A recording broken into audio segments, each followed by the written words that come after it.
Hi guys, I'm quickly going to mark with you exercise 8. I have already sent the memo on the group, so maybe some of you can skip this video if you got this right. And then I will also mark exercise 9. Let's have a look at exercise 8. I'm just zooming it in there. There we go. So basically, I wanted to prove the left-hand side equal to the right-hand side. I changed tan to sin over cos. Then I flip and multiplied, flip and times. And that's basically what I had there. Very simple one, that one. Let's have a look at number 2. On the left-hand side, I got LCD, which was sin square, and I had 1 minus cos, so I changed that to sin using the identity. So sin square over sin square gave me 1. Number 3, I changed tan to sin over cos, and then the cos, which is actually on the numerator, cancelled this denominator. I was left with sin over sin, which is 1. Number 4, basically what I did is I took a sin as a common factor. I was left with 1 plus tan squared. Then I changed my tan squared to sin over cos squared. I basically got the LCD. I wanted my cos squares to be the same, so this one had to become cos square over cos square. Then I wrote the denominator once, I added those, which gave me 1, and then multiplied that in there, gave me sin square over cos square, which is tan square, which is what I needed. Number 5. This thing I factorized, and I'll show you with my red pen again because I think it works. If you were to write this cos square as x squared plus 2x plus 1, now it's simple to factorize. X plus 1 and x plus 1. And this top one, it's 1 minus x squared, which can be factorized as 1 minus x and 1 plus x. So if you battle with factorizing things like that, write it in terms of something that you know with x's. So basically, I factorized my 1 minus cos squared. It's a difference between two squares. I said it's 1 minus cos, 1 plus cos. And this x squared plus 2x plus 1, I factorized as x plus 1 and x plus 1. Now what I did next is I just switched the bottom ones around. Because look at what I want. I want 1 plus cos. I don't want cos plus 1. I could just switch it around because they are all plus. It wouldn't influence the signs. Now that they are on the same format, I can easily cancel my 1 plus cos and my 1 plus cos, and I'm left with what I needed on the left-hand side, right-hand side. Okay, let us look at number 6. I'm going to have to zoom out a bit there. Oops, other way. Just to fit it in, there we go. On the left-hand side, I got the LCD, which is 1 minus sin and 1 plus sin. By this 1 minus sin, I'm shorting the 1 plus sin, so I needed to multiply another 1 plus sin there. That's why I have the square. At the 1 plus sin, I short the 1 minus sin. That's why I have a square, because I have the 1, I need another 1. Right, then basically what I did is I FOILed. Now maybe if you want to write your FOIL out, 1 plus x squared will be 1 plus 2x plus x squared. And that plus 2x is one that we very often forget.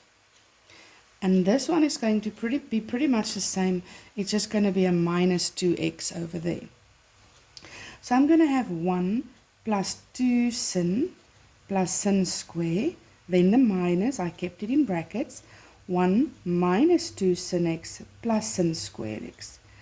Then the next step is I just multiplied that bracket out, putting the minus inside, so all of the signs change. This then gave me, well, all the signs just changed. Then I multiplied this bracket out, because again I wanted to look at where I was going. I wasn't going anywhere close to that. I needed to multiply out. And if you multiply that out, it's a difference between two squares. See the minus and the plus, and the rest of the brackets are the same. So you're just going to do the firsts and the lasts. 1 square minus sin square. Now we know that 1 square minus sin square is actually cos square. That's an identity. And on top, 1 minus 1, gone. sin minus sin square, gone. But plus 2, it's plus 4 sin.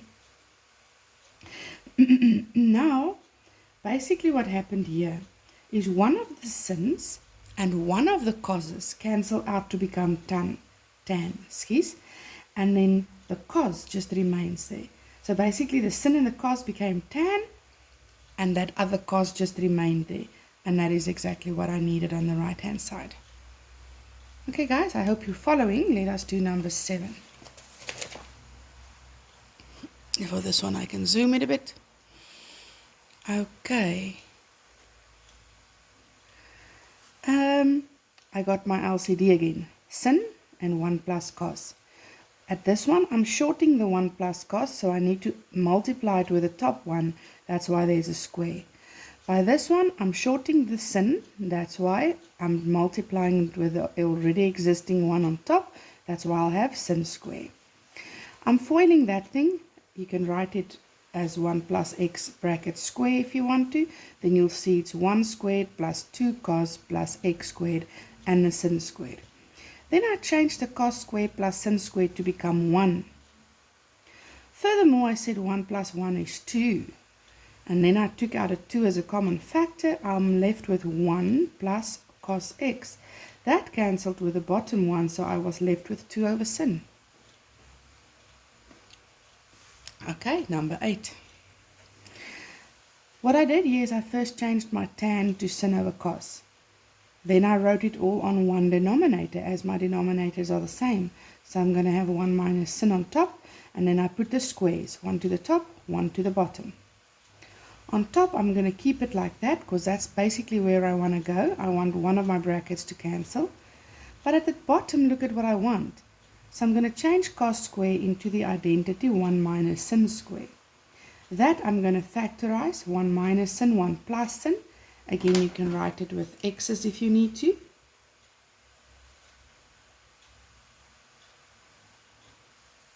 Right, maybe that helps somebody.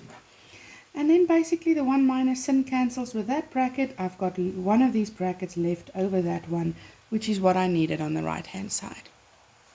I hope you see how valuable this is. I really use this a lot. Let us look at the last one, number 9. Just zoom a little bit out. Better. Okay. What I did with this one is I changed my 1 to become sin square plus cos square. I realized that that's going to happen because look at my middle term. I want to write another one for you here. Let's just focus here for a minute. If you've got x squared plus 2xy plus y squared, this thing factorizes rather easily. X plus y, x plus y. Okay? Now, I saw this term, 2 sin x cos x. That's basically your 2xy. So when you see that together with a 1, I always do that. And then, if you take that cos square and you just move it to the back, you basically have this thing that I've written here. Sin squared plus 2 sin cos plus cos squared. So that really helps. Now I can factorize it. Sin x plus cos x, sin x plus cos x. It cancels with 1 at the bottom. I'm left with, on the right hand side, what I need. This is one that I would say to you, study. Memorize this.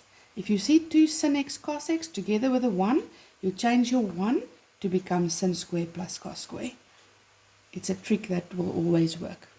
Okay guys, that was exercise 8. I'll be back shortly with exercise 9.